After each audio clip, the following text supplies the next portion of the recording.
সকালটা শুরু করেছিলাম এক কাপ চা নিয়ে, আর সঙ্গে ছিল ডালের বড়া। লাস্ট যে কবে আমি ডালের বড়া খেয়েছি সেটা কিন্তু আমার নিজেরও খেয়াল নেই। তো আজকে সকালবেলায় কিন্তু মা বানিয়েছিল ডালের বড়া, তো সেটাই আমাকে বললো চায়ের সঙ্গে খেতে। তো চায়ের সঙ্গে কিন্তু ডালের বড়াটা খেতে বেশ ভালোই লাগছিল। আর আজকে দেখো মা আবার কাদের বাড়ি থেকে যেন পিঠে বানিয়ে এনেছিল। তো এরপরে কিন্তু আমার ডালের বড়া দিয়ে পান্তা ভাত খেতে ইচ্ছে করেছিল, কিন্তু পান্তা ভাত তো ছিল না।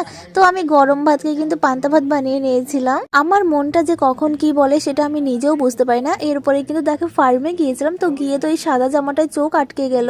শুধু সাদা জামাটা বললে ভুল হবে, এই দোকানের প্রতিটা কালেকশনে কিন্তু একটু ইউনিক ছিল আর খুবই সুন্দর ছিল প্রতিটা কালেকশন। আসলে আমার সাদার প্রতি একটু বেশি অ্যাট্রাকশন, মানে সাদা জিনিস দেখলে আমার খুবই পছন্দ হয়ে যায়, এক দেখাতেই পছন্দ হয়ে যায়। এরপরে কিন্তু আমি আর সুয়েদা ঘুগনি খেয়ে নিয়েছি। এরপরে চলে গিয়েছিলাম বেতাই, আর বেতাই একটা দরকারে গিয়েছিলাম। তো সেই কাজটা সেরে কিন্তু আমরা মোমোর দোকানে চলে যাই, কারণ আজকে আমার মনটা খারাপ ছিল। তো সুয়েদা বললো চল বৌদি মোমো খেলে মনটা ভালো হয়ে যাবে। প্রথমেই কিন্তু দুজনের জন্য এক প্লেট স্টিম মোমো নিয়ে নিয়েছিলাম, যেহেতু স্টিম মোমোটা আমার খুব প্রিয়। এরপরে কিন্তু সুয়েদার আবার ছিল ফ্রাই মোমো খুব প্রিয়, তার জন্য কিন্তু এক প্লেট ফ্রাই মোমো নিয়েছিলাম। এরপরে দুই প্লেট মোমো নিয়ে কিন্তু আমরা দুজনেই ভাগাভাগি করে খেয়ে নিয়েছিলাম। যে কোনো খাবারই হোক না কেন একা একা খেলে কিন্তু একটু টেস্ট পাওয়া যায় না, কিন্তু সবাই মিলে যখন খাওয়া হয় না তখন দেখবে খাবারের স্বাদ দ্বিগুণ বেড়ে যায়। আমি কিন্তু মোমো আগে একটুও পছন্দ করতাম না, কিন্তু দিন দিন মোমো লাভার হয়ে যাচ্ছি। আমি কেন জানি না মোমো এত বেশি ভালো লাগে। এরপরে কিন্তু এক প্লেট মোমো বাড়ির জন্য নিয়ে এসেছিলাম।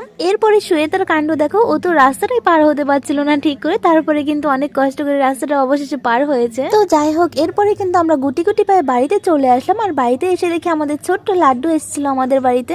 তো ভিডিওটা আমি এইখানে শেষ করি, দেখা হবে পরবর্তী ভিডিওতে। তোমরা সবাই খুব ভালো থেকো, টাটা।